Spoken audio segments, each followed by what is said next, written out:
Hello, good morning. I must convey apologies from Anne de Bernal. She couldn't make it and has certainly regrets. Anyway, I hope I will convey properly his sign, because most of what I'm going to talk about comes from Anne's work with dinoflagellates. So please refrain from asking too many questions about dinoflagellates. I'm not really an expert there.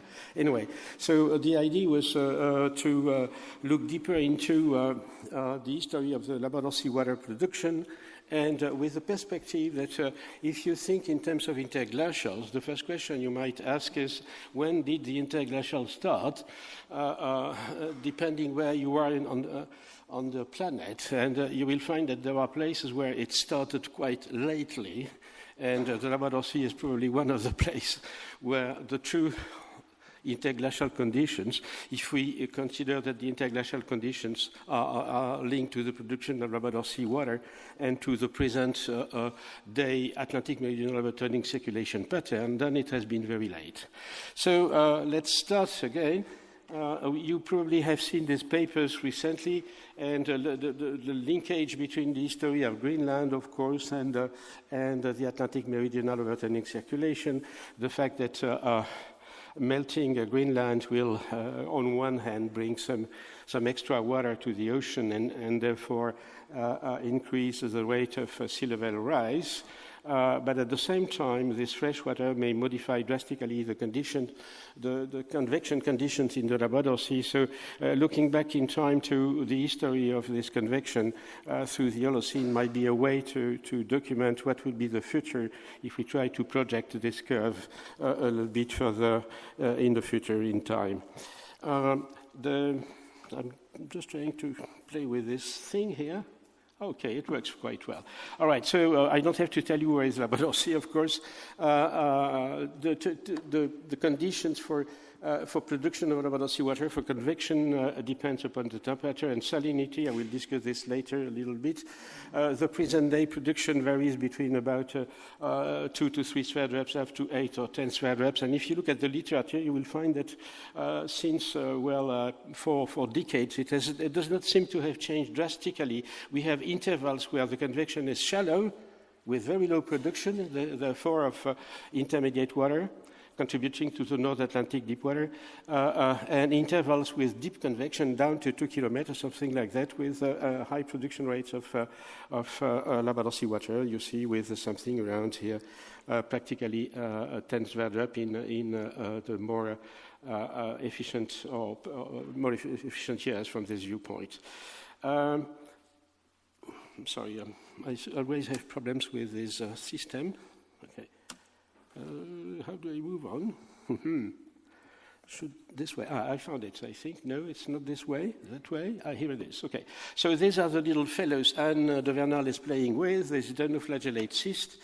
And you know that she is using, or you might know that she is using transfer functions with the best analog method, referring to a database which is critical, of course, to represent all potential temperatures, salinities, or sea ice covers. And this database concerning the Arctic to subarctic basin is quite well documented. There are now nearly 1,500 sites that have been investigated or documented, and therefore a similar number of critical assemblages to compare the paleo assemblages to this. And therefore the reconstructions are not too bad as far as I see them. And to give you an idea, this fellows, this dinocyst, may provide information with a fairly large temperature range from very high temperatures, okay, even up to practically 30 degrees, down to freezing waters, okay, on the bottom left-hand side, and as well as a very large field of salinity is covered by these assemblages from above normal North Atlantic salinities, of course, to very low estuarine conditions on the left-hand side. So therefore, it is possible to document document seasonality because we have the salinity in summer and winter, and we can very precisely set density conditions from in the summer and in winter. And as you know, convection takes place in winter in the Labrador Sea when the temperature reaches about 3 point something degrees or something like that. The three cores we will use to go back in time and to document the history of this water mass are this square. The dark blue square is the innermost one, close to Hudson Strait and Davis Strait. I will refer to the site as the inner Labrador Sea, of course. The second one is south of Cape Farewell and south of Greenland. And finally, the third one is practically at the transition with the North Atlantic. Okay, let's go to the inner Labrador Sea site, and these are the reconstructions made spanning the last 14,000 years or about. Let's start with the left, the sea surface temperature with winter and summer. Of course, winter is not really a very high temperature, and as I told you today, convection occurs with a temperature of 3.7, 3.8 degrees Celsius, something like that. So it's the temperature which has been reached really in winter in relatively recent time. If you look at, oops, I'm sorry, this is a critical issue with this. Small pointers, sorry. Okay, if I can find the place here. Okay, so this is the interval where we started to have a winter temperature suitable for very active convection. Meanwhile, the slides went too fast. Interestingly, the temperature, the summer temperature shows, of course, the optimum, the climate optimum of the early Holocene, as you would expect it. So with a very strong seasonal contrast, unlikely for convection, as you may guess, with such a contrast, and temperature relatively stable throughout most of the mid and late Holocene. Salinities, low salinity during the deglacial period when there was a lot of fresh water, and progressively reaching a salinity compatible with convection.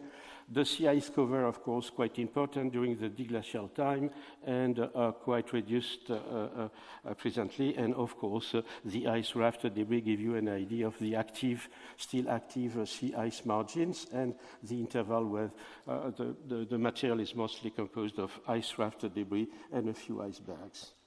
So this was broadly the glacial phase. It is important to mention here that it's a site where you would barely see any Younger Dryas at all. There is a little bit of a Younger Dryas, but it's the second part of it. The first part is missing. We were too close from the ice margin. Then we have the glaciation, final retreat, final melting of the Laurentide ice sheet at about 6.5 or 7,000 years before present, something like that. It's the interval also of maximum retreat of the Greenland ice sheet. This is why we have such a large amount of fresh water at the surface and these very low salinities. So relatively warm temperature, low salinities, and unlikely quite bad convection if you want conditions for convection if you intend to have such process to be implemented. The salinity optimum, of course, is quite recent. The sea ice cover is important in terms of albedo and polar amplification, of course. The sea surface salinity depends on fresh water, but mostly meltwater in this area, and the summer condition depends strongly on the ocean stratification and therefore the thermal inertia of the surface water layer. Let's give a look now to the global condition. In terms of salinity, we will add, there has been a little move here, I'm sorry, one slide has moved slightly, I'm sorry about that. Normally the blue line, the light blue line corresponding to the second core here, should superimpose perfectly here. We will find it here in the next one. Okay, no, it has moved again, but the three curves should normally be totally superimposed here.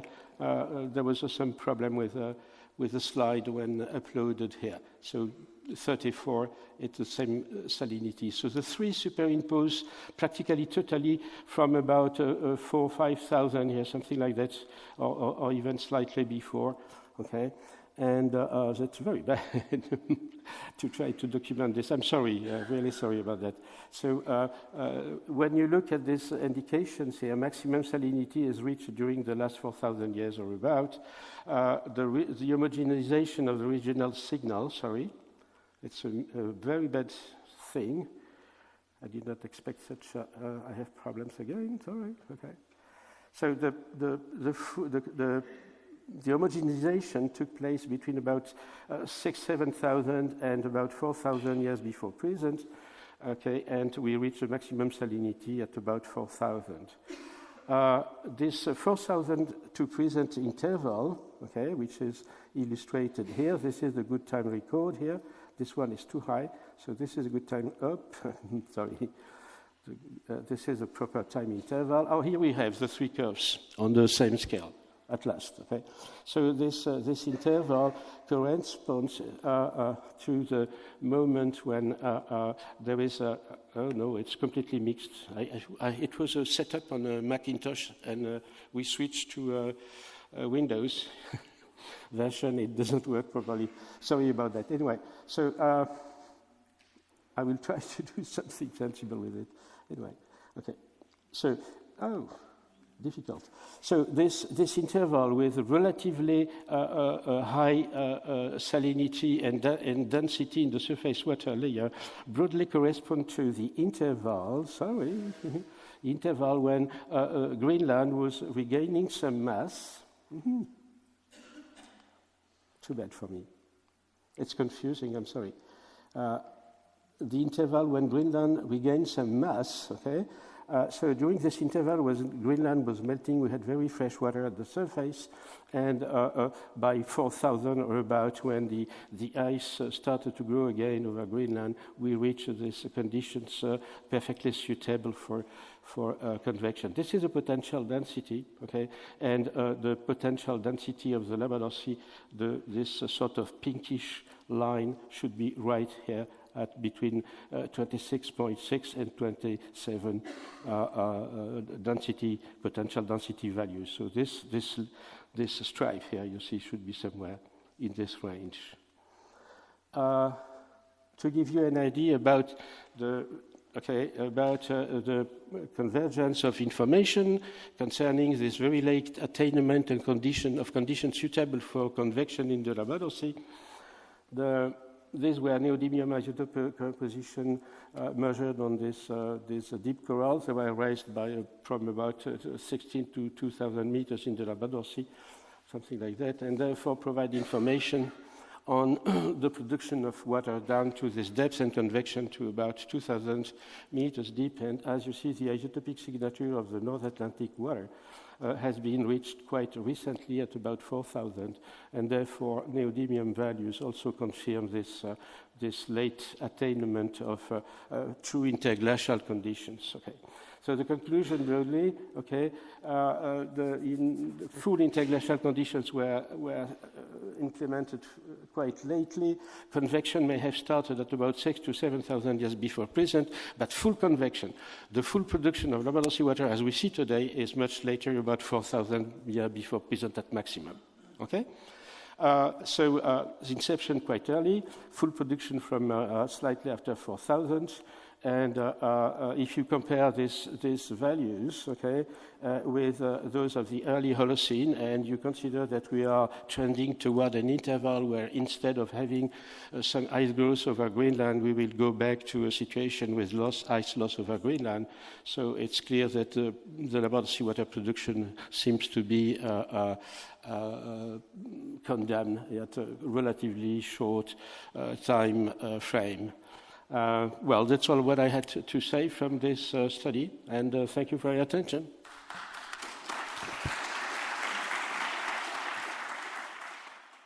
I was wondering, actually, I'm a little bit surprised that in your SSS and SST records during the Holocene, you can't see the fingerprint of the subpolar gyre dynamics.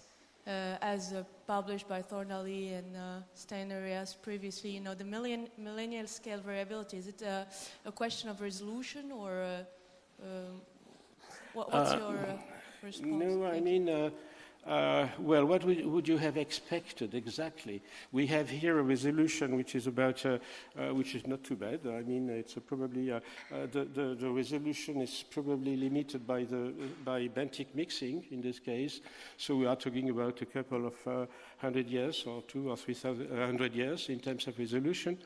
And what we see is that we reach conditions suitable for convection. I don't know what could have been the status or the movement of this subpolar gyre, but we focus simply here on the situation when we could start forming Labrador seawater. Okay, we have a strong penetration of Atlantic water in the Labrador Sea, starting at about 7,000. This is clear.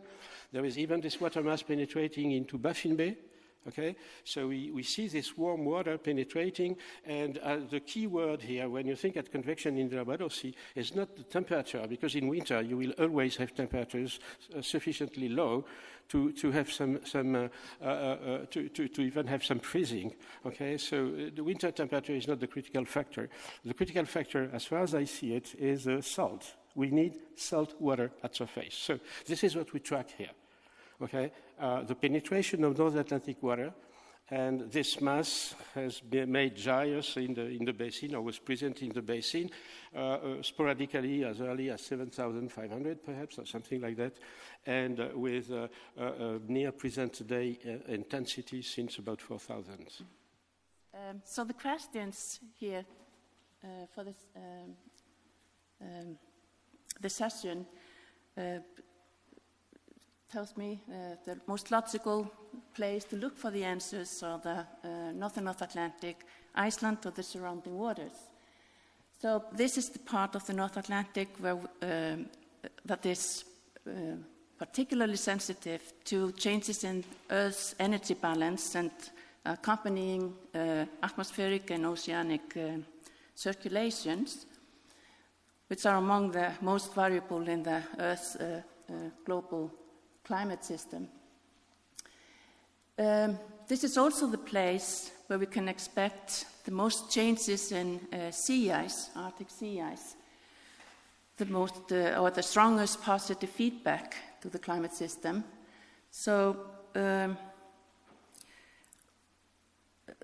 Arctic sea ice is primarily evacuated from the Arctic Ocean via Fram Strait along the eastern coast of Greenland and eventually into the subpolar gyre. This variation and status of the subpolar gyre, together with the strength of the AMOC, then decides or controls the climate of the Nordic seas and Northwest Europe. So in 2013, we published this paper, The Holocene Climate Variability in Iceland, based on a composite proxy record from 2 lakes in Iceland, where we suggested that this reconstruction here could serve as a template for other land areas around the North Atlantic. So also in 2013, Margaret et al. Published a global temperature reconstruction, concluding that the North Atlantic atmospheric and ocean surface current changes dominated the signal, with cold summer anomalies superimposed on the decreasing summer insolation. This last year, Sandeep et al. Published yet another reconstruction based on proxies from the North Atlantic and Fennoscandia, concluding that the Holocene temperature development in the North Atlantic Fennoscandia region most likely resulted from the location relative to the decaying Laurentide ice sheet. So all these 3 reconstructions follow the dominant forcing since 8,000 years, which has been the slow decrease in Northern Hemisphere summer insolation. And all these reconstructions also indicate a delay of the Holocene thermal maximum, presumably due to the lingering effect of meltwater coming from the decaying Laurentide ice sheet, as suggested by Sandeep et al. But the difference here between the Icelandic reconstruction and the other two is that the magnitude of changes and the abruptness of changes seems to be much larger in the Icelandic record. So the Icelandic record is based on two lakes, very different lakes. One is a coastal lake, the other is a glacial lake. The coastal lakes presumably feels the ocean more than the glacial lakes, which in turn feels the glacier more. So what we did was to take all the proxies we had for these, from these lakes. We resampled them at the same 20-year intervals, normalized them, and which allowed us to come up with one time series for each of the lakes. And it actually also allowed us to come up with a single multi-proxy composite based on all climate proxies and use this to describe the evolution of summer climate in the lake catchments. Our argument was that the composite graphs tends to reduce proxy-specific signals while amplifying those signals that are recorded for most or all proxies. So the question now is, how representative is this two-lake composite for Iceland or the North Atlantic Holocene climate? We can test the fidelity of our reconstruction by looking at more lakes and try to replicate this record. Here I show 7 lakes, which we have already done this for. So these lakes are very different. Some are shallow, some are deep.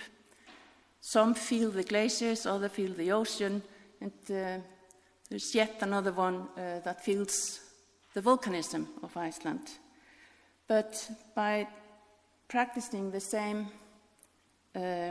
methodology as we did with a two-lake composite, which is actually shown here on top, we could come up with one time series for each of these lakes based on all the proxies we had. So despite substantial differences in the catchment-specific processes that dominate the lake records, the multi-proxy reconstructions over the last 10,000 years are remarkably similar. We do see more similarities between the highland records and then again between the coastal records, but we can continue with this exercise and do what we did with a two-lake composite and actually combine all these 7 lakes in one time series. And we can compare this with the two-lake composite, and as you can see, we are actually tracking the same characteristics in this 7-lake composite. However, regional scale factors such as volcanism likely produce site-specific environmental responses to climate change. We do find thick tephra layers from the volcano Hekla in most of these lakes, especially from eruptions called Hekla 3, 4, and 5. These 3 eruptions produced huge amounts of rhyolitic tephra, covering 80% of the island each time. However, despite the volcanism, the lack of full recovery of climate proxies to pre-eruption values suggests a changed relation between vegetation and climate following each of these perturbations. So then we ask, can we disentangle the signal carried by catchment-specific processes versus those of temperature? So of the proxies we used, biogenic silica is probably the one that indicates best the aquatic productivity and summer warmth. And C/N ratio probably tracks best the proportion, the changing proportion of terrestrial carbon matter or organic matter into the lake compared to the aquatic organic matter. So in the next slide, I've plotted all the biogenic silica from individual lakes, the 7 lakes, and I practiced the same methodology here. I add them all together. They're all normalized, and I come up with this one time series of biogenic silica for all 7 lakes. Similarly, I did for the C2N record and came up with one time series for all 7 lakes. So we can compare these and look at the biogenic silica as reflecting relative temperature change in our lakes versus the C2N, which is like the response to the change or landscape instability. So, to sum up, although the primary forcing for the northern hemisphere cooling through the Holocene is the monotonic decrease in summer insolation, our high-resolution record seems to reflect or indicate landscape responses are episodic. Both the biogenic silica record and the C2N record shows abrupt perturbations that are often associated with explosive volcanism, not only local but also distant, but with re-equilibration at colder state than before the disturbance. We have summer cooling intensification at 1.5 thousand years after a slight warming in all records, coincident with increased landscape destabilization. And finally, we see in the C2N record subsequent summers were variable, but on average colder than the preceding millennia. And the peak cold and landscape instability happened during the Little Ice Age, when we actually had the lowest rate of summer inclination decline. So, how does this record compare to temperature reconstructions from the North and North Atlantic? Here, I'm showing a lot of reconstructions, 2 PDFs of C14 dates from Baffin Island and Svalbard, and to make a long story short, the easiest way to read these graphs, which are both inverted, is to look at the peaks as snowline depression or glacier advances. And I want to point out this increase in glacier,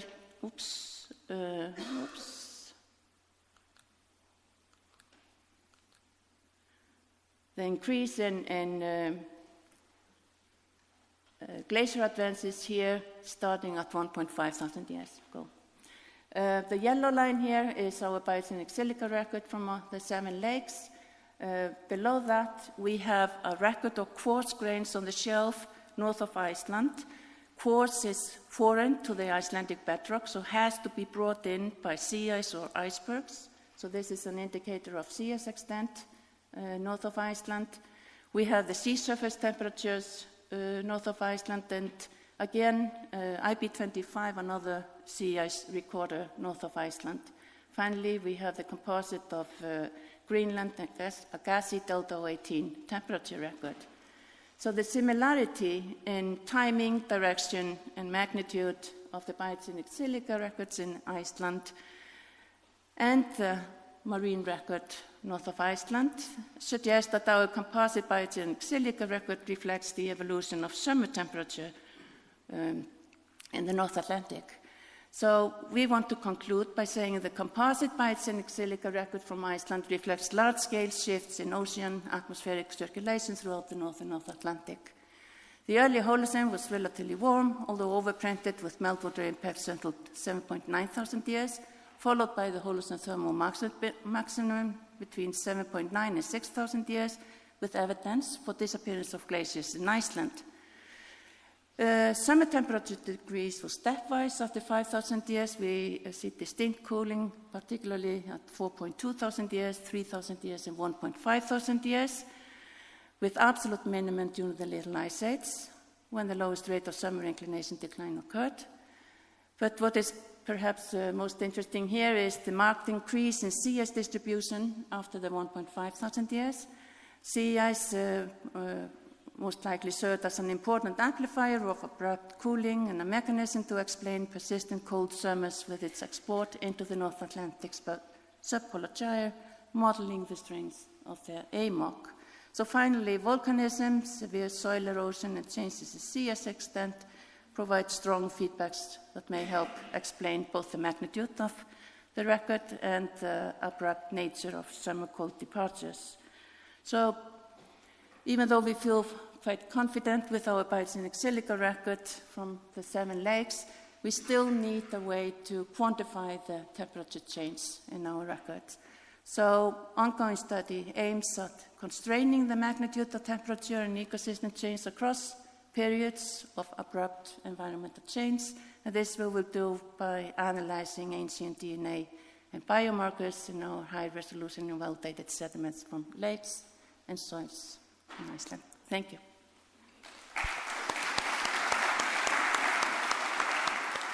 All right, thanks to the conveners, Heinz and Ray, for having me here.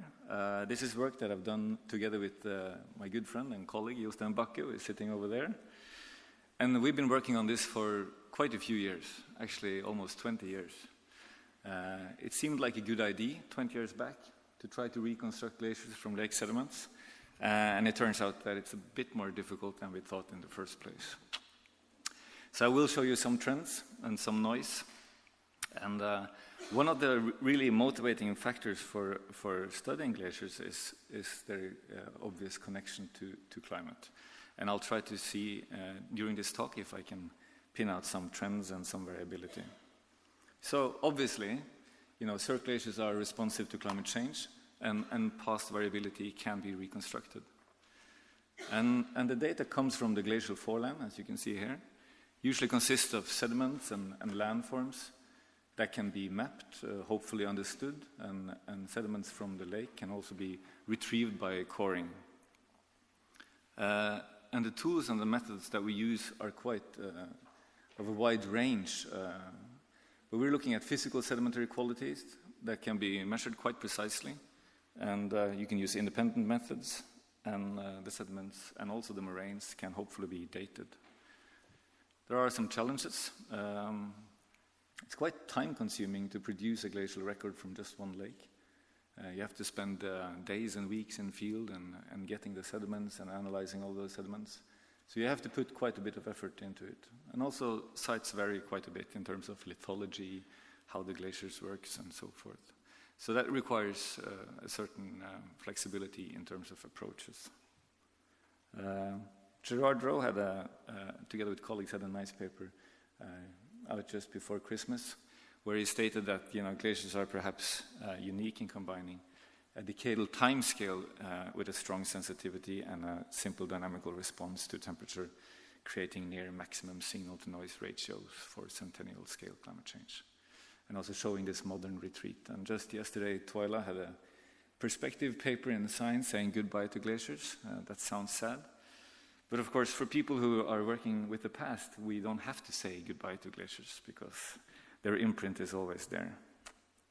Okay, so the basic idea then, and this is very straightforward, and I apologize for people who think this is too simple though, but usually a glacier is separated between an ablation area and an accumulation area, and the equilibrium line altitude separates that. And the easy idea then is that if it, for instance, gets colder, the equilibrium line altitude will drop and the glacier will grow.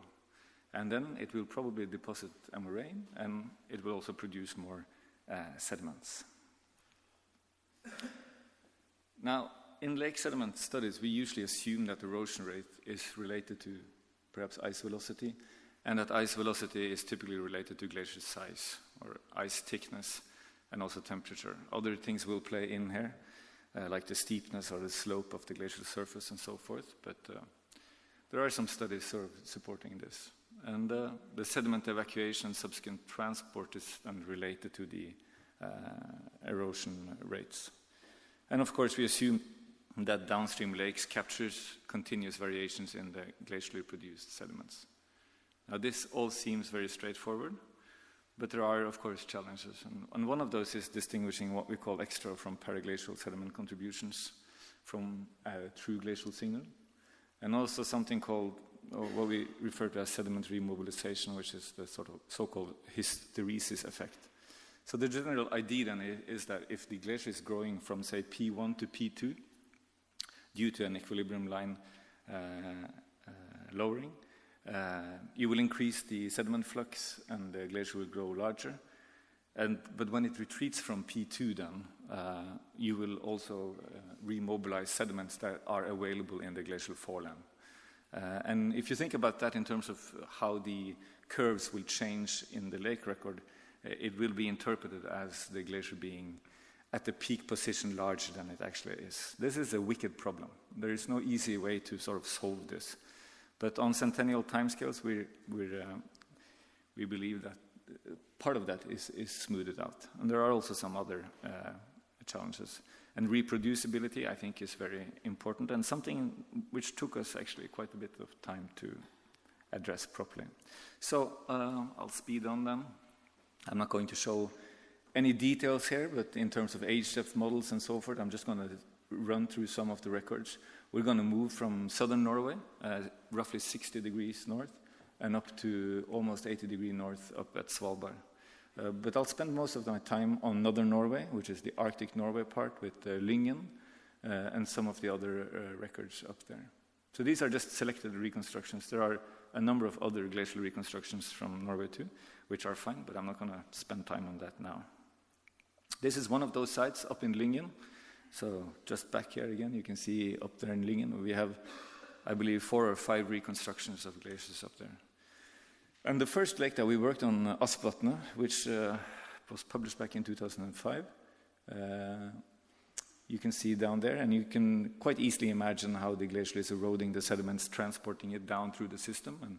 And one thing to notice then is that the first sediment pulse will be trapped in the upper lake, and then some of that sediment, the finer grain sediments, will escape that upper lake called Blåvatnet, and then run down to the river and be deposited in Aspvatnet. And actually some of that sediments will also escape the lower lake and go down into the sea. And we record all of these in the fjord and also Aspvatnet and Blåvatnet. So that's the general idea. And you can also see there's a beautiful moraine outside Blåvatnet, which we think is the Younger Dryas moraine. So here is a record from Blåvatnet. And this is, I would argue, kind of typical. The trends are typical, but the small variations, well, we'll get back to those. What you see is that during the early period of the Holocene, from 6 to roughly 5,000, we interpret the signal to be that the glacier is absent or very small. And then we're seeing a rejuvenation, and the glacier is growing after roughly maybe 4,000, which coincides quite neatly with what Áslaug said earlier.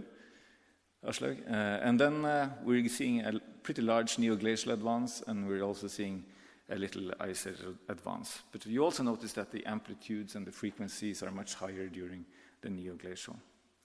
So that's the new record. If you compare that to the old record, and you could argue that why 2 records are better than 1. So anyone who's been in the music industry will tell you that it's very hard to reproduce the first record. But I think we have actually done quite a good job. There are differences, of course, but overall, you know, we're seeing that the glacier is small and absent in the early phase. And then we're seeing a trend in from the neoglacial. And we're seeing this increase in amplitude and frequency during the neoglacial with a large little ice age advance. So that's, you know, reproducing at least part of that signal is kind of confident. So what if we move further north? So now we're comparing the Blåvatnet record with a record from Svalbard, Linnébreen. And again, you see some of the same variations. You see that on Linnébreen there's a slightly increase in the signal from roughly 2.5 and to 1.6, and then again some large fluctuations during the neoglacial. So we think we're seeing some of the same trends, you know, across the Barents Sea up into the high Arctic as well. If we pull in some of the other glacial records, going back again to 60 degrees north and all the way up to Linnébreen, you see that there are quite substantial differences between the records in terms of the smaller variations. But still, we're seeing that we have smaller absent glaciers in the early Holocene. We're seeing the rise of glaciers during the neoglacial, and to some extent, we're seeing the little ice age change as well. And what we can do with this signal is, through some regression methods that we've developed, we can get the equilibrium line altitude changes. And this is changes relative to present day. And you can see that the inception of the glaciers in terms of moving into the neoglacial varies a little bit. And this is also a function of, where the glacier is positioned in the landscape, how high it is, and so forth. But you're also seeing that we're picking up some of the really nice trends in terms of going into the neoglacial. And the total variation in the equilibrium line span is maybe a bit up to 400 meters, which equates roughly to 2.5 degrees in summer temperature, which is, I think, fairly reasonable if you compare it to other records. What's interesting is that what you can do now is that if you have a summer temperature reconstruction, you can compare that directly to the equilibrium line altitude changes. And this is from Blåvatn again, and a close-by summer temperature reconstruction produced by Anne Bjorne. And clearly, as Gerard is suggesting, summer temperature plays a really important role in terms of shaping the equilibrium line altitude and pushing it either up or down. But you can also notice that there is quite an interesting period between 2.5 and 1.5 where temperatures are pretty high, but you see that the ELA is still depressed during that neoglacial period. So, there could be, faults with the ELA reconstruction, or there could be uncertainty in the summer temperature reconstructions, but we put some trust into this record, and that suggests that maybe precipitation plays a role too. And then just sort of bringing that back in, and I also want to leave room for questions, I think. If we compare then, go back again to the Lake Linear record, the same period is quite specific in that Lake Linear record, with the glacial re-advance from 2.5 to 1.6. And actually in that lake, Melissa Reusch and co-workers have dated a neoglacial moraine, which is just outside the Little Ice Age moraine. And the timing of that moraine fits perfectly with the Lake Linear record, timing it between 2.5 and 1.5. And if we compare that to a record that Darby has produced, where he indicates that the change in the source of the iron grains transported by sea ice in the Chukchi Sea, they make this assumption that this is related to large-scale shifts in atmospheric circulation pattern, preferentially a mode swinging towards more Arctic oscillation plus and Arctic oscillation negative. And there seems to be room for interpreting this particular period between 2.5 and 1.5 as a large reorganization of the atmospheric circulation patterns that probably lead to more precipitation, and or that the role of precipitation is more important during that period for some of the glacial records than temperature is. And if you remember some of the basic assumptions in terms of changes in ice too, I mean, there can be a bit warmer, so you can have some other explanations too for having more sediments produced. But as for now, I'm pretty confident that we're on the track of something here. So with the summary points up, I think we're seeing some significant variability over the last 10,000 years. We show that some of those major shifts are regionally coherent and reproduced by several records, which is nice. Those 20 years weren't totally wasted. And we're resolving some of the sort of climatic implications of the smaller neoglacial variations. I think that's going to require further work, but there might be some real value in doing that. And yeah, the specific conclusions I just leave on the screen. So, thank you. Thank you very much.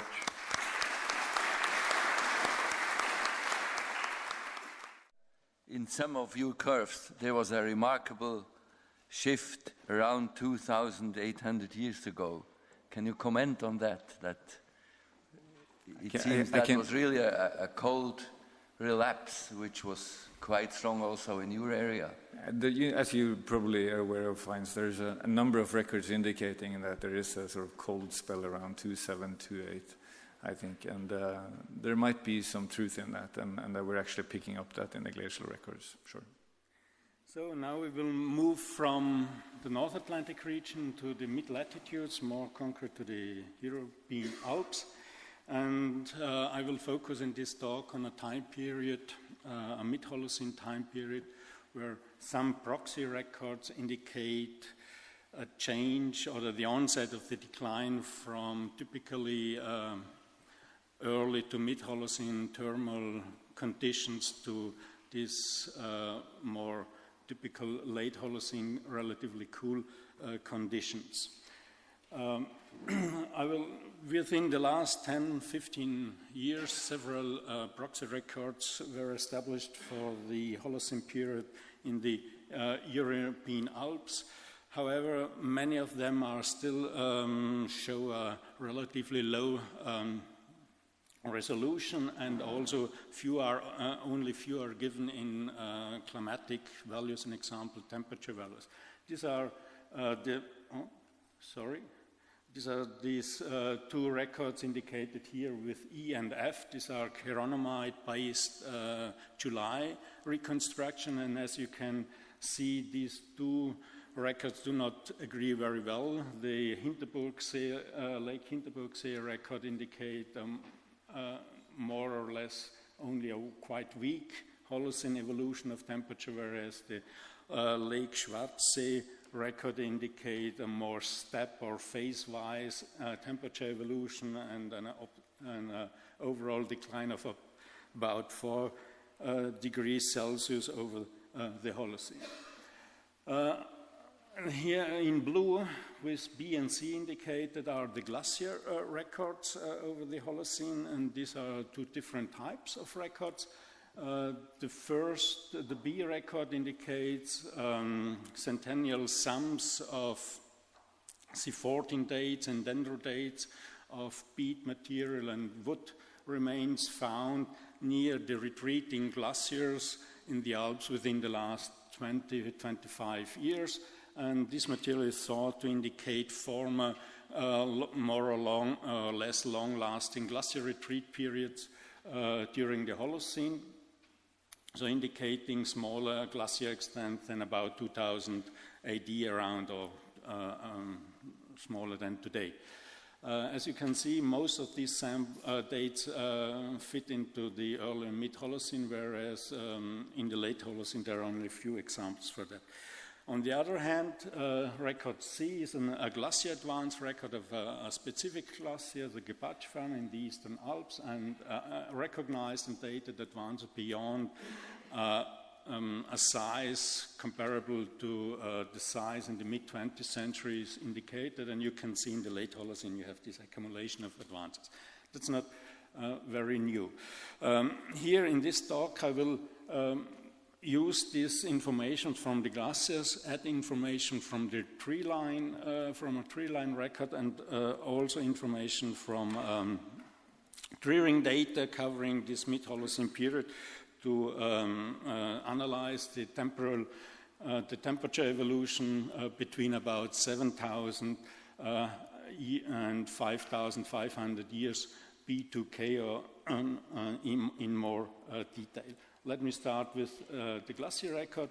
The most interesting data available for this period of interest came from the Java Glacier located in the eastern Swiss Alps here, where we were able to sample dozens of these wood remains, as you can see it on this picture. Unfortunately, most of these wood remains found near the glacier tongue or washed out by the Glacier Creek from preservation positions below the ice.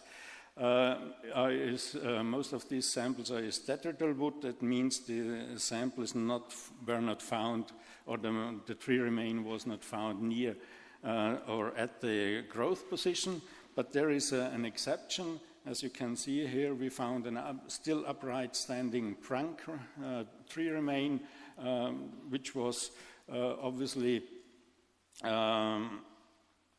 survived as an upright stem in this shadow of this rock here, and this tree were killed during a glacier advance here around 6,690 P2K or something like here. And it's during this advance the glacier had reached at least this extent around 2,500 AD. As already mentioned, we have a lot of samples from the glaciers. 3 remains at Java Glacier fall into 3 periods of the Holocene. The oldest samples go back to the 10th millennium. That is out of interest for us for the question today. The other 2 periods are indicated here. The main period is around 7,000 B2K and is indicated here with several samples, and each rectangle indicates a sample, and the length of the rectangle indicates the length of the established tree-ring series. And you can see that this glacier, this period of forest growth in the glacier forefield of Java Glacier lasted for at least 900 up to 1,000 years, around 7,000 P2K. Then the youngest phase is also indicated here. It dates around 6,000 P2K and with fewer samples. We not only sample material in glacier forefields, but also in peat bogs and lakes at the tree line and sometimes above the 20th century tree line, as here indicated here. And with the collection of samples and from such sites, it was possible to establish a kind of a minimum tree line record over the last 9,000 years.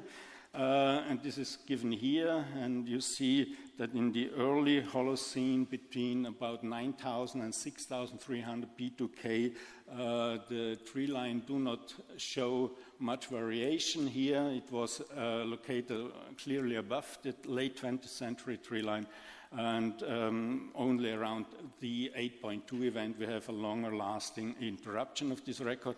But after 6,300 P2K, we have a stepwise decline of this tree line. The last proxy record that I will mention is a tree ring chronology based on such high elevated tree line sites or near tree line sites in the Eastern Alps, the Eastern Alpine conifer chronology, and that covers the last 10,000 years continuously in the meanwhile. And for the period 7,000 to 5,500 B2K, we have between 20 to 60 tree ring series per year. The most youngest section of this record, and here indicated, is the replication record. That means samples per year.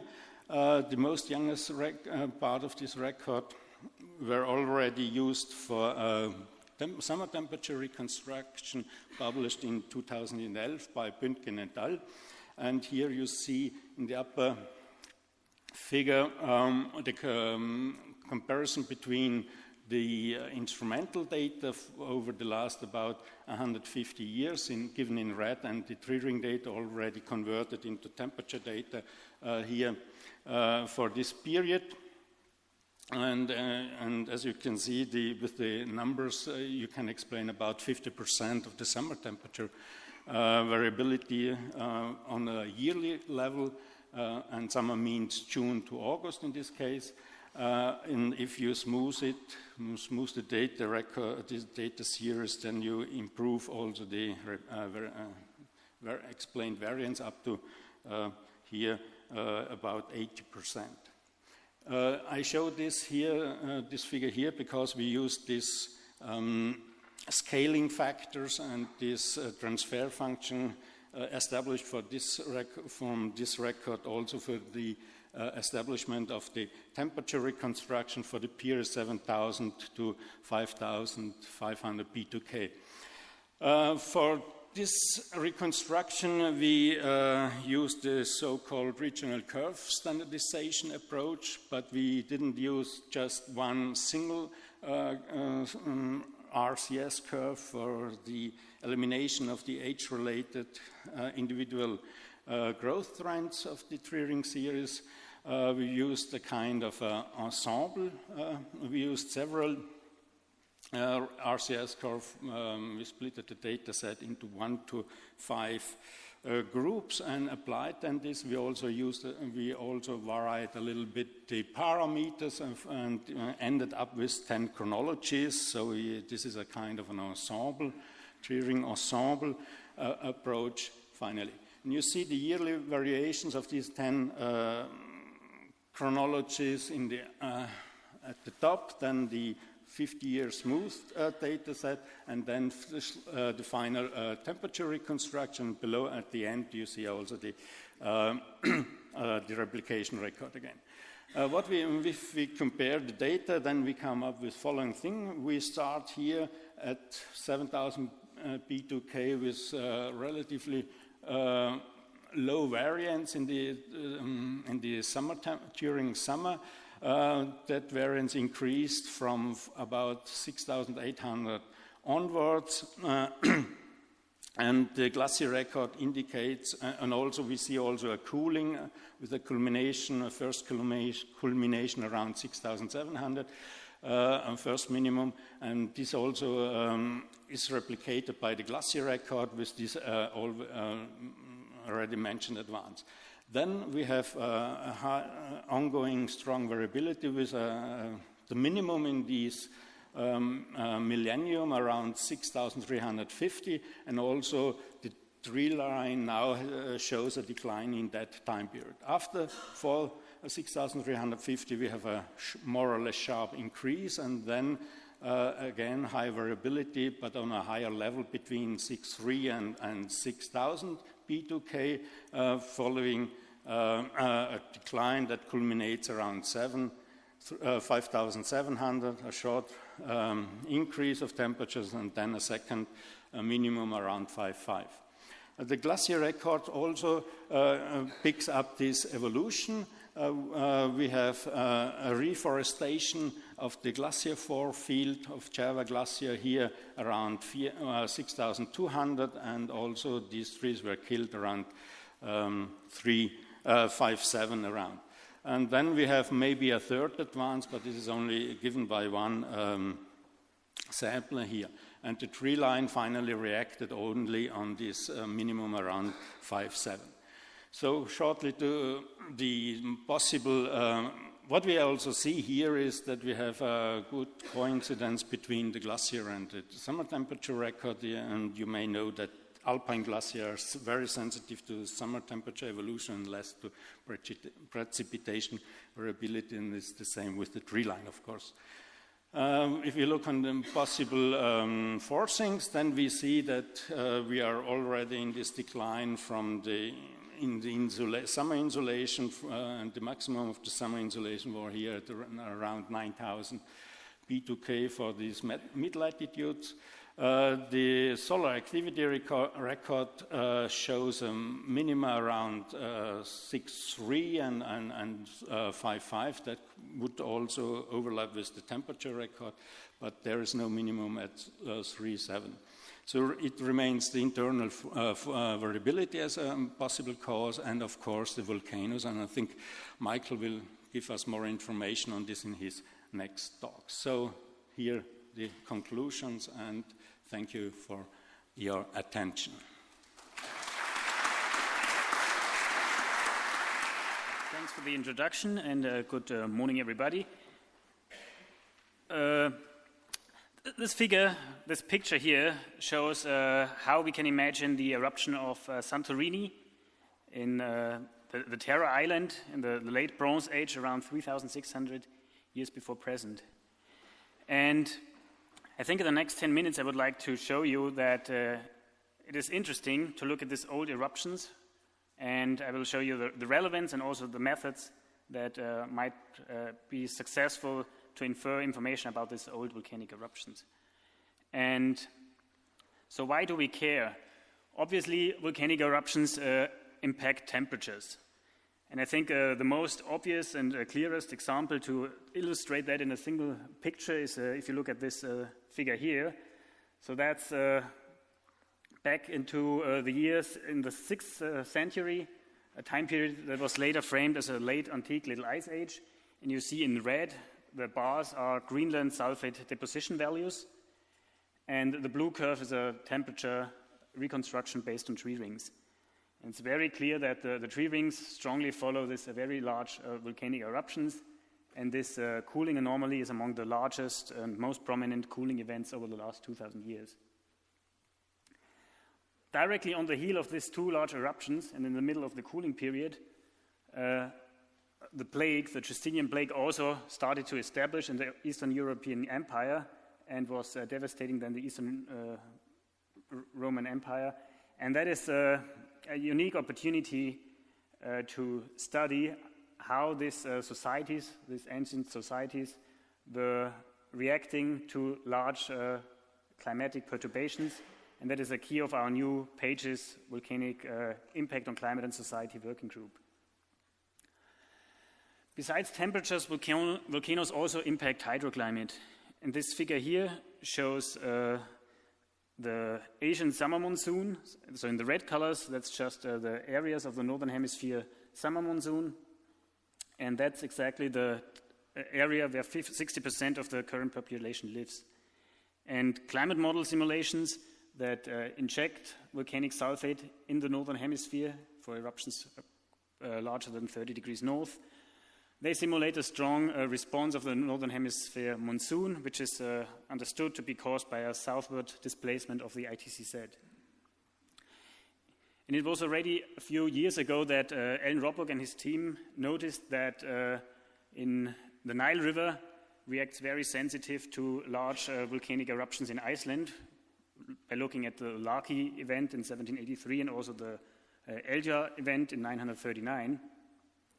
And having a long record of observations of Nile River flow observations and a long record of reconstructed volcanic eruption dates, we were able to directly composite the Nile River flow variability relative to the onset dates of large volcanic eruptions. And you see a very sharp but short-lived and significant response in that the Nile River flow is reduced after large volcanic eruptions, which is caused by the southward displacement of the ITCZ. So in summary, volcanoes impact climate in many different ways, and there shouldn't be a session about Holocene without having a conundrum, so I'm having here my own personal conundrum, and that is that we recognize that volcanic eruptions are a key player for the last 1,000 years based on various detection and attribution studies, like the ones done by Andrew Schurer or Gabi Hegel. So volcanic eruptions are kind of the key players, or the Cristiano Ronaldo under the forcings, I would say. But nevertheless, Cristiano Ronaldo is not allowed to play in the league of the Holocene. So currently, climate model simulations over the Holocene are not considering volcanic forcing. And I think the reason is quite obvious. The reason is just that there is no well-constrained history of volcanic eruptions over such long time periods. And the next graph is showing that. So that is one database, or global volcanic eruption database, covering the last 50,000 years. And you see that there are some volcanic eruptions over the Holocene period, but our record is very quickly dropping off volcanic eruptions. So as soon as you're in the year 1100 AD, you have less than 20% of the actual occurring volcanic eruptions recovered in these databases. And I think the ice cores can play a very important role here, because they obviously are not able to capture every single eruption that we have observed in the last 100 years or 150 years. But on the long-term trend, I think the likelihood of an ice core to capture a volcanic eruption 12,000 years ago is as good as to capture an eruption 100 years ago. So there's no long-term incompleteness in the long-term perspective. And I think the most prominent, the best record that I think useful for this long-term reconstruction is a new ice core we have from Weiss Divide. That's an ice core from West Antarctica, which is 30,000 years long. It's sub-annually resolved and dated by counting individual annual layers. And we know that from correlating tree ring C14 with the ice core 10 beryllium over the Holocene, that the accuracy, the absolute accuracy, is better than plus minus 15 year over the Holocene part. And this record is recording over thousands of individual eruptions, some also containing ash layers like this one here. And I think with this data set available, we can now tackle this important questions that you need to tackle if you want to reconstruct volcanic forcing. That is, when did the eruptions happen? So you need to know the time. You need to know how much sulfate was injected into the stratosphere, and ideally, where the eruption was located. And for some of these questions, of course, you also need the opposing hemisphere. So you need to also look into Greenland. You cannot sample the world's volcanism just from Antarctica. And that's shown here. So that's 2 ice cores from Greenland, North Grip and Gisp 2, 2 ice cores from Antarctica, around 10,000 years before present. And they are both annually dated. So that allows us to have very strong confidence in our attributed matches between these volcanic peaks here. So they are supported by the individual annual layer counts in between. So we are able to now really disentangle the tropical eruptions, and then there's, of course, some residuals, so some peaks are showing up which do not have a corresponding signal in the other hemispheres, so in Antarctica. So that's most likely an eruption somewhere from Alaska or from Iceland. And this information is important because, for once, you need to calibrate these sulfate peaks for the forcing in a different way. And secondly, also the climate imprint is completely, so the climate fingerprint is different for high latitude eruptions relative to low latitude stratospheric eruptions.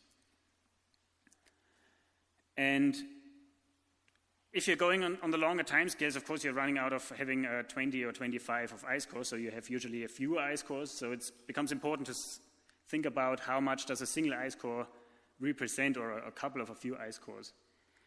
And I think with this respect, I would like to just quickly comment on a study that was published last year, and that was showing that the Tambora signal, for example, was missing in 2 out of 5 ice cores from Epicodome C.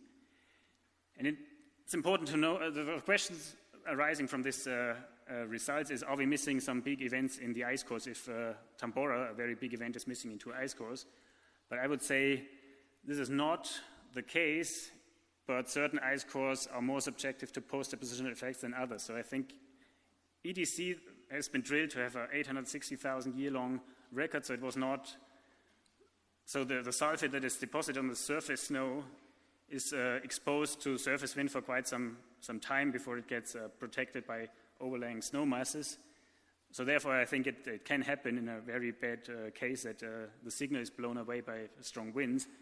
But I think for higher convectional sites, like many other ice cores are, this is not a big issue, and a single ice core does represent a large-scale signal.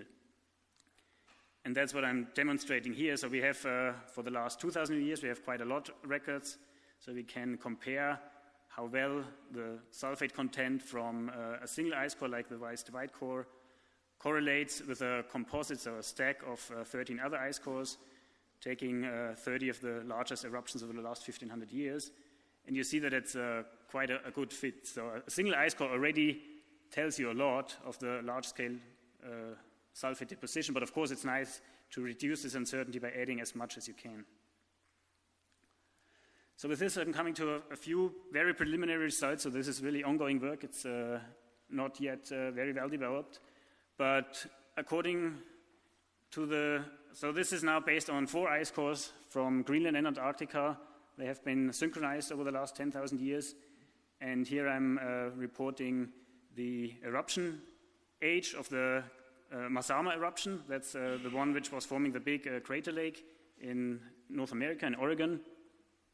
So according to our timescale, that happened around 5,623 before Christ, with an uncertainty of plus minus 10 years, which is a order of magnitude, I think, more precise than the currently reported age of this eruption. And the stratospheric sulfate SO2 injection is around 300 teragram, which is making it the second largest Holocene eruption, and certainly a very big event.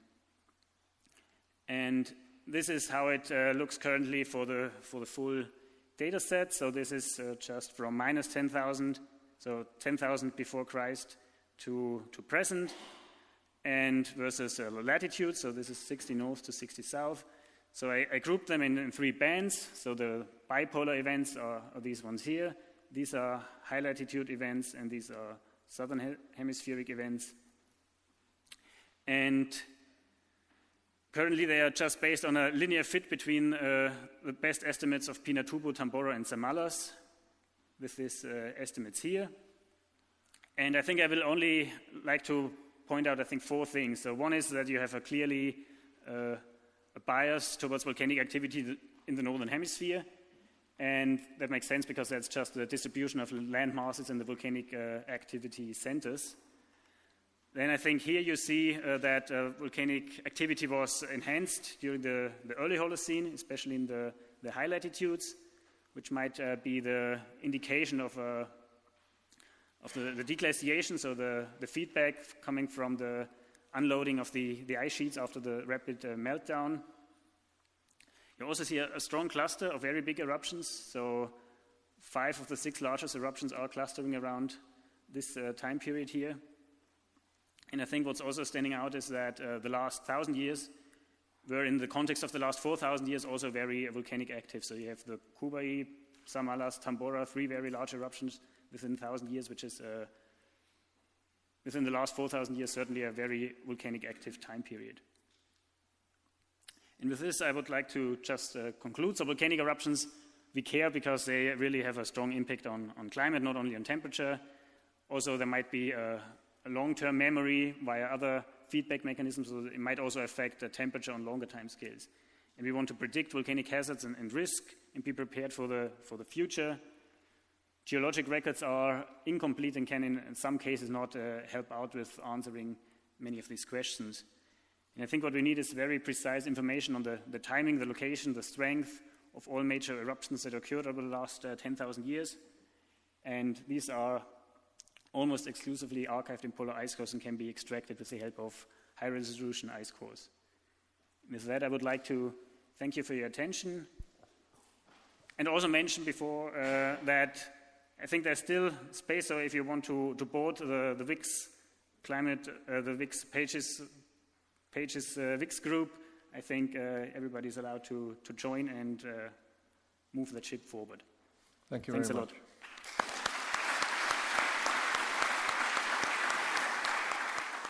It doesn't look like there's any increase in volcanism at the beginning of the Neoglacial. Is that true? At the beginning of the Middle Age? In the beginning of the Neoglacial, say 4 to 5,000, it doesn't look like any step change in volcanism at that time. No? 4 to 5,000 BP, that would be. So, yeah, somewhere around there. Maybe just that. There are a few individual ones, yeah. Yeah. But there's no sort of overall trend towards more volcanism anyway. No. Okay. Do the effects of volcanism on climate extend beyond 1, 2, or 3 years of dust veil? They can extend, but usually the direct radiative effects, they last for 1 to 3 years. So if you need to extend them, you need some additional feedbacks from sea ice, from ocean, so you cannot. So the sulfides are gone after 3 years. Okay, so thank you to invite me to show what we're doing as modeling for the Holocene. And in the next 15 minutes, I will go from one subject to the other very rapidly to give you a flavor of what we are doing, where are the questions and challenges of the modeling community. So I will restrict myself mostly to the tropics and the Middle Holocene, the periods where we know there are lots of evidence for large changes in the hydrological cycle in the tropics. Okay, so far what has been done with the modeling for more than 20 years now is that people have investigated a lot the response to different forcing, and for the Holocene it was mainly the insolation changes and trace gases. We investigate the seasonality because it's really a big change in seasonality across the Holocene trying to understand the different feedbacks from ocean ice, vegetation, and moisture, the water cycle and monsoon, and lots of emphasis now on variability. So in this talk, I will use the result from the Paleoclimate Modeling Intercomparison Project, mostly the Holocene simulation, and things we have done with the IPSL model. So the figure is just to remind you that during mid-Holocene, because of a change in the Earth's orbit, there was more insolation, less insolation, during winter in the tropics and lower latitudes, and more insolation during summer, mostly in mid and high latitudes. And because of this, there was increased seasonality in the northern hemisphere and decreased seasonality in the southern hemisphere. So I'm showing here, just to make it short, an animation coming from the multimodal ensemble in PMIP simulation, with change in temperature compared to present day on the top, and change in precipitation compared to present day on the bottom, and on top of that, you have a change in winds. So what you can see is large seasonal changes with cooling, warming, depending on season, and change in circulation. A larger northward, southward shift of the ITCZ with season, mostly because of obliquity, and this shift also between land and ocean for precipitation. So lots of things have been done to understand the role of the ocean, its inertia in that, and what's going on in spring and autumn, to understand also that the buildup of a dipole in the Indian Ocean tends to delay the retreat of the monsoon. A few things we saw in ice on the mid-continent and high latitude also to have different shapes in the seasonality. Okay, so now how are we producing the change in the hydrological cycle? So thanks to data people, we have now lots of data synthesis and good data synthesis, including a notion of uncertainty in that, so that we can compare our model with the observation, as it is the case here, where the dots are from observation and the maps from the PMIP ensemble. And when you get it, the broad features that the model are correct, we are happy with that, but there are still topics that are unsolved and for which we have some model difficulties for a long time now. So if you concentrate on the green box here on the continent and you look at what data tells you for an index of humidity or the temperature of warmest months, the data are the dots with their error bars and they are sliced by latitude. That tells you that there's a region that you have more humidity and also colder climate for the warmest months. But when you look at all the model results, they all show that it's warmer and drier. So we have clearly a mismatch here, and it raises questions about the way we reproduce humidity in soil or the way we reproduce the circulation in this region. Similarly, another topic that is there for a very long time is the fact that if you look at precipitation in Africa, and going the same, the data are sliced by latitude as well as the model results. So you can see there's quite a lot of humidity in the data around the 2025 north, and that even though the models are going in the right direction, they do not produce enough water in this region. So the same, we have lots of questions since about the north-south gradient and the way the model reproduce the monsoon, the model physics, and different feedbacks. And this is still very important because those two regions are regions where we have lots of questions for future climate, with Africa where we don't know about the sign on precipitation, and there has been quite lots of studies showing the aridity in mid-continent. So what about this vegetation feedback? The early simulation and work studies show that there is a big feedback by vegetation, but this feedback seems to be a little bit lower in a recent simulation where it's fully interactive with the atmosphere and ocean in the Earth system component. So we still do not match the reconstruction, and you can see that the dots that are in color, that are from models that incorporate a carbon cycle, so a change in leaf area index with season, or even a full dynamical vegetation in the model, do not perform that much better than the others. And part of it is just due to the fact that in this model, because there's more feedbacks, we have also larger biases. So even though we are more confident in those models, they might produce results that are not that satisfactorily. But if you look at individual model and you try to figure out how the vegetation feedback affect the atmospheric circulation, that's the map you have, you can see that they all show in some positive feedback that affect the radiation in the atmosphere. You can see also there's lots of heterogeneity, so they absolutely need to fix that to understand it. And in practice, when you look at those results, it's not only the vegetation, but it's also how we produce the albedo at the surface. Is it dependent or not on the soil moisture? And lots of questions like this. So to go on this question, we absolutely need, from the modeling point of view, to better understand all those processes and work closely with data people to solve this question. Also, I'm coming back to model physics here. There are lots of questions to understand the circulation and the circulation in Africa and the role of clouds in that. And also, how they're represented in the model. So to do it, there is a very interesting set of simulations where in those simulations, the coupling between clouds and the radiation is switched off, so that the radiation do not see the clouds.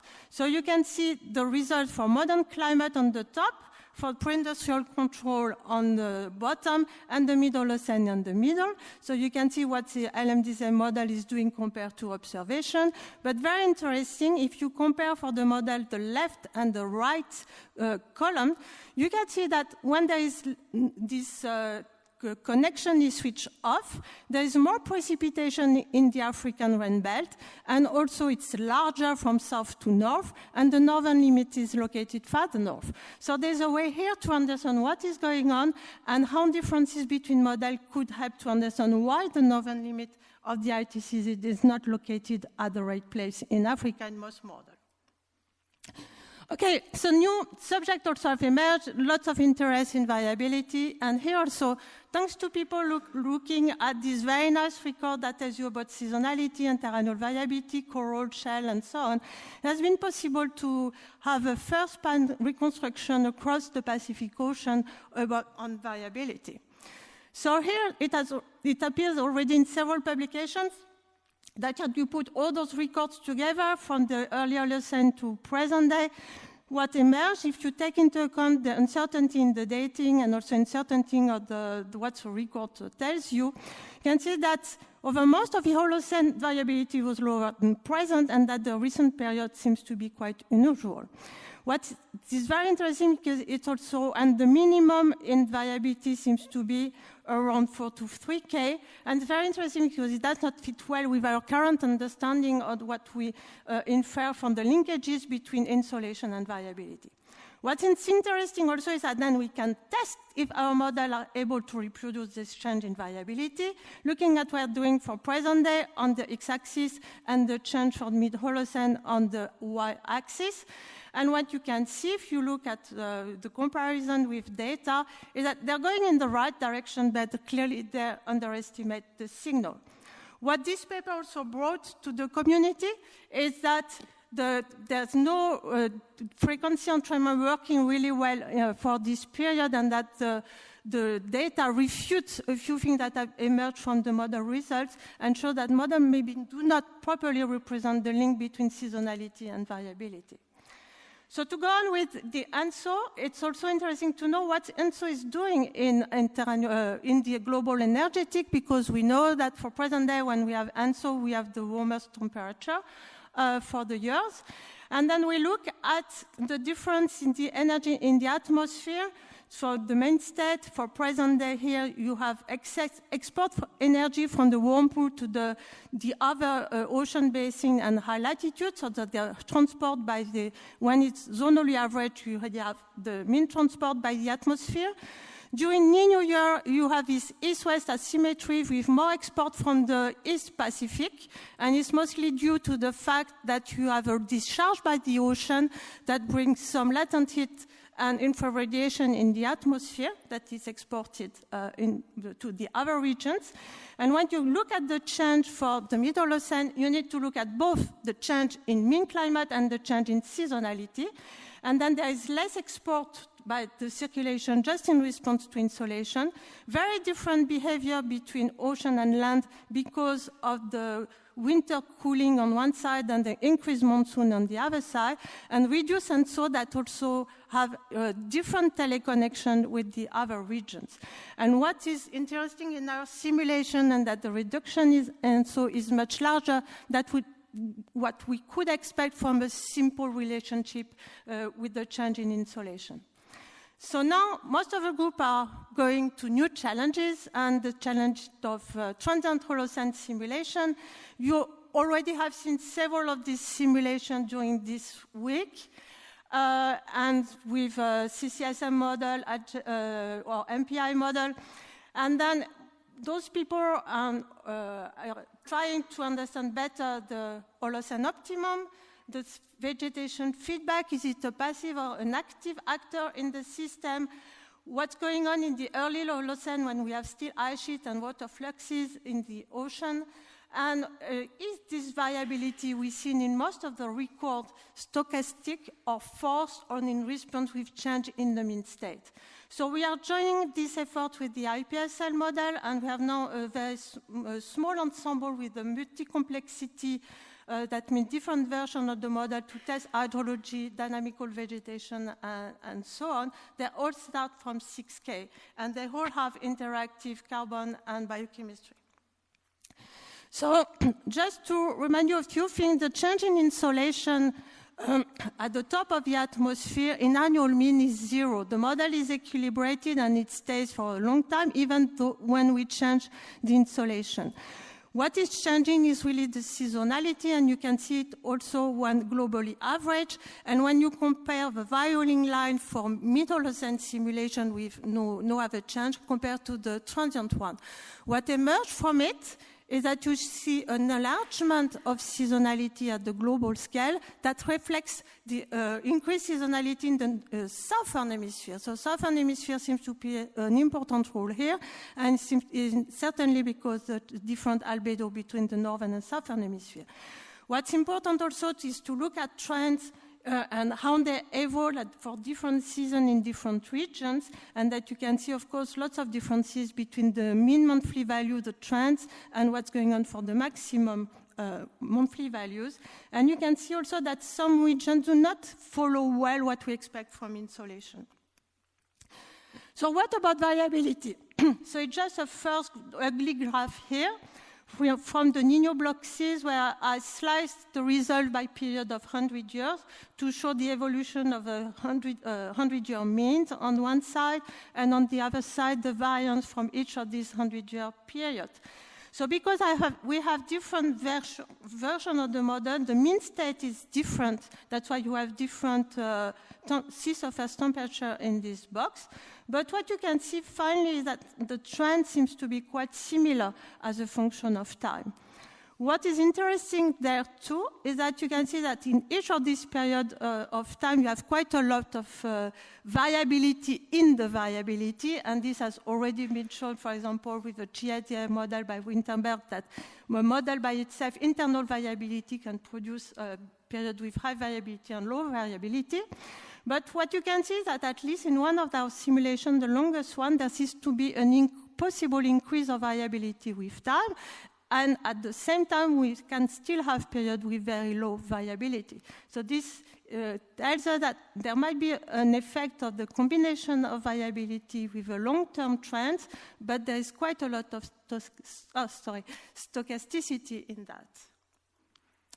Okay, so as a conclusion, I would say that despite the large effort we all made for the modeling, we still have lots of challenges. We clearly need to better understand how we transform these seasonal changes into annual mean change, and can we really see annual mean change in the proxy records. We need to better understand the feedback and also the pace of a change in the hydrological cycle and different timing between regions, considering trans variability and also some of these abrupt shifts.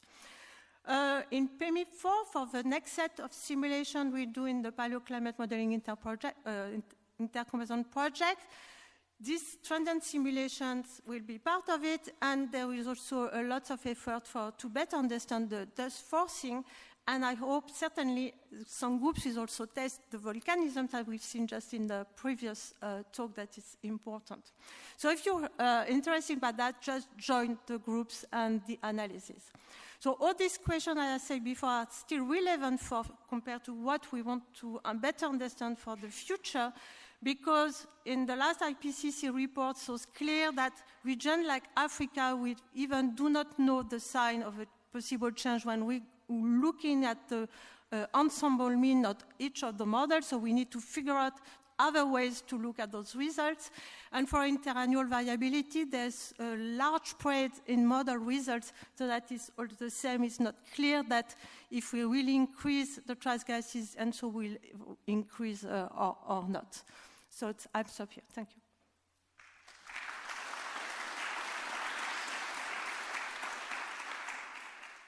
Those of you who are interested and are not involved should think about joining the PMIP working group, the Pages modeling working group, or the VIX working group that Michael Sigl mentioned earlier. I'm sure they welcome any new participants.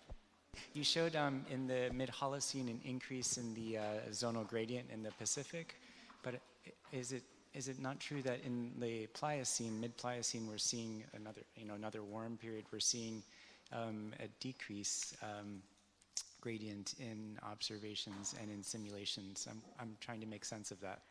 The gradient I really show there, it's really the heat content in the ocean. It's not a gradient in SST. In our simulation, it's not working. SST is really the cooling in annual mean is in the middle of the basin, and you have we don't know what on both sides of the basin, and it shows up in most of the model, and you really see the east-west gradient in the thermocline or the heat content. So then we really need to assess that to figure out how to look at the records to make sure we can check what the model are doing. Thank you. So now let us move on to tropical Indian monsoons from high latitude glacial records. So in this presentation, I will be talking about Indian summer monsoon variability during the Holocene period. So this record is based on the lake sediments record, lake sediment caused from a lake in southern India. So this is a map showing various paleoclimatic, paleomonsoonal archives in the region. As we know, there are plenty of marine sediment cores from the Arabian Sea, southern Indian Ocean, Bay of Bengal, and Andaman Sea.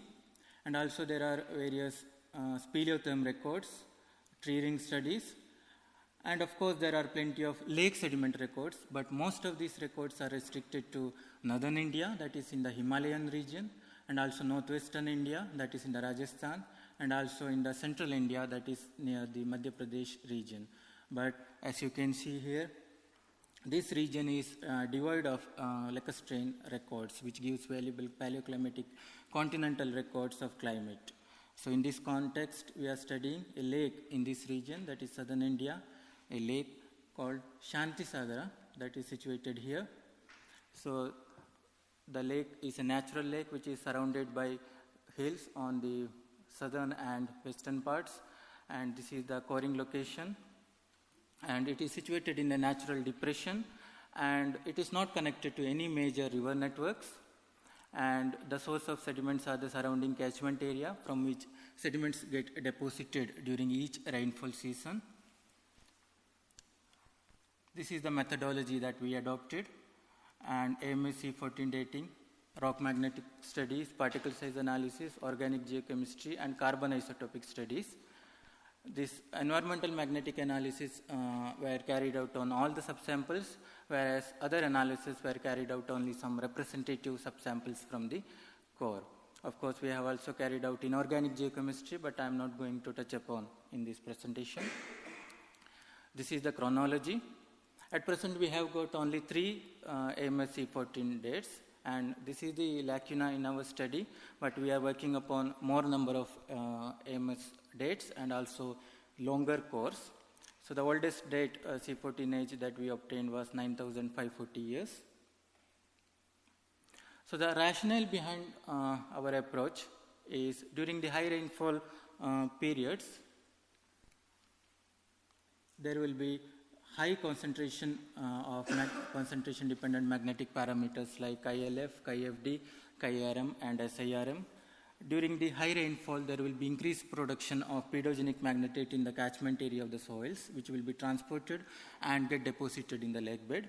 And there would be high sand content in the sediment cores and low C/N ratio, which indicates fully aquatic deep water conditions.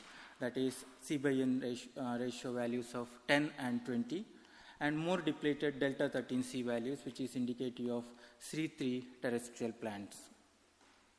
And vice versa during low rainfall conditions, that is low values of magnetic parameters, high clay content, high C/N ratio, which is indicative of absence of aquatics, that means dried up lake, and also less negative delta 13C values, which indicative of C4 terrestrial land plants. So this is the diagram which is showing magnetic parameters and particle size data, and based upon the data, there are 5 distinct climatic periods are present. From about 11,100 to 10,700 year Callier BP, and here we can see that before the advent of Holocene period, all the magnetic parameters are showing very less values, and most of the concentration dependent parameters are showing increased correlation with each other, and also sand content was very low during this period and clay content was generally high. So it is indicative of the low rainfall condition or low monsoonal strength before the advent of Holocene period. And during the second phase, all the concentration dependent parameters show increased values, whereas the grain size parameters do not show any long-term trends, although smaller fluctuations are still visible. And sand content is very high, and clay content, which is just a mirror image of the sand content, show decreased values. So we can infer that during this period, rainfall was very high. And during the third phase, we can see that magnetic susceptibility is showing decreased values, similarly KFD, KRM, and all the other concentration dependent parameters, whereas sand content is also showing decreased values, clay content is showing increased values, and this is the period which may be corresponding to the mid-Holocene aridity, which is seen in many paleoclimatic records, and which is indicative of low monsoonal strength in the region. This is the fourth climatic period in which we can see that is from 8,600 to 4,500 Callier BP, that was third, and from 4,500 to 3,300 Callier BP, we can see that it is fluctuating monsoon condition from very high to very low values, which is indicated in concentration dependent parameters, and the clay content and also the sand content, which is showing similar fluctuations. And from 3,300 to up to present, the monsoon has been steady, as we can see in all the curves, although a slight increasing trend is observed. So this is the biplot of carbon and nitrogen, and we can see that very high correlation can be obtained, is seen between carbon and nitrogen, which indicates that they are organically bound. And this is the biplot of C/N and delta 13C. And we can observe two distinct groupings of samples.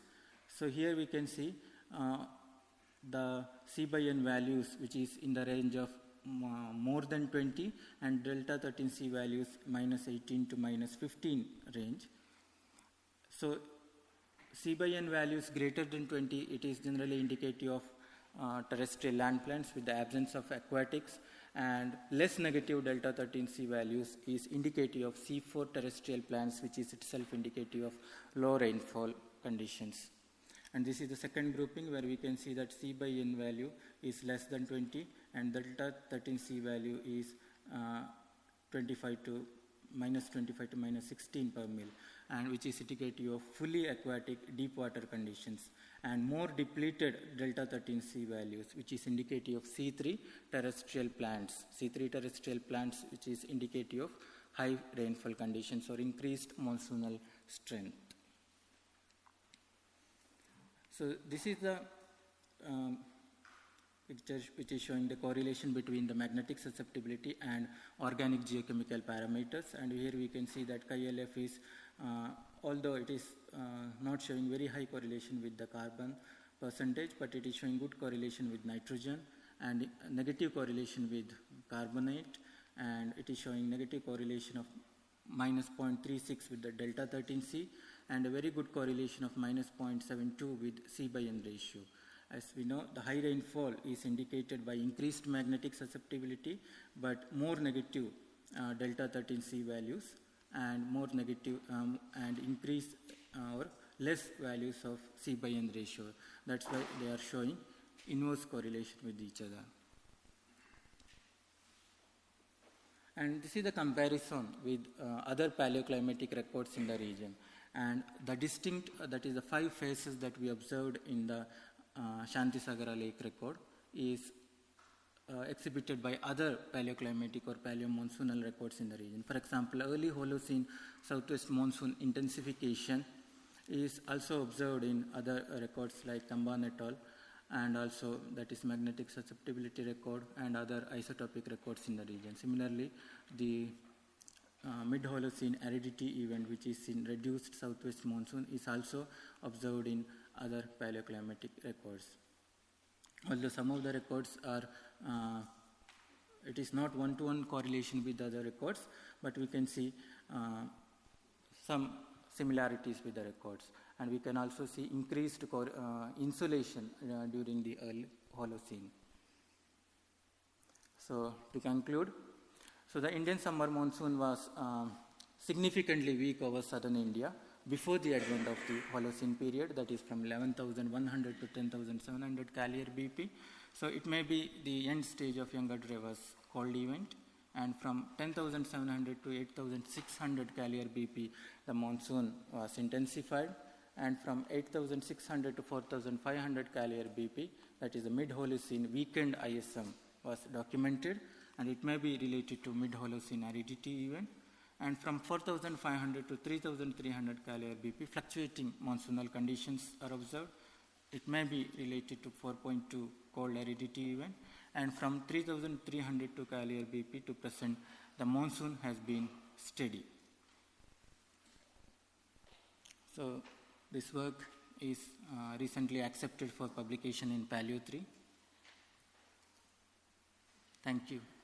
Thank you very much. Your records showed that the monsoon is steady in the late Holocene. So my question is, what's happening in the modern observation period, in the summer monsoon rainfall? Modern observation? Yeah, last 100 years or so, maybe. So our resolution is not that good to talk something about the modern events, because one sample represents about 60 to 100 years. So we are working on longer course and high resolution records. So probably we would come up with the answers in the future. Why it seems like in your record the aridity begins, let's say, 2,000 years earlier than other cores from northern India? Yeah, this.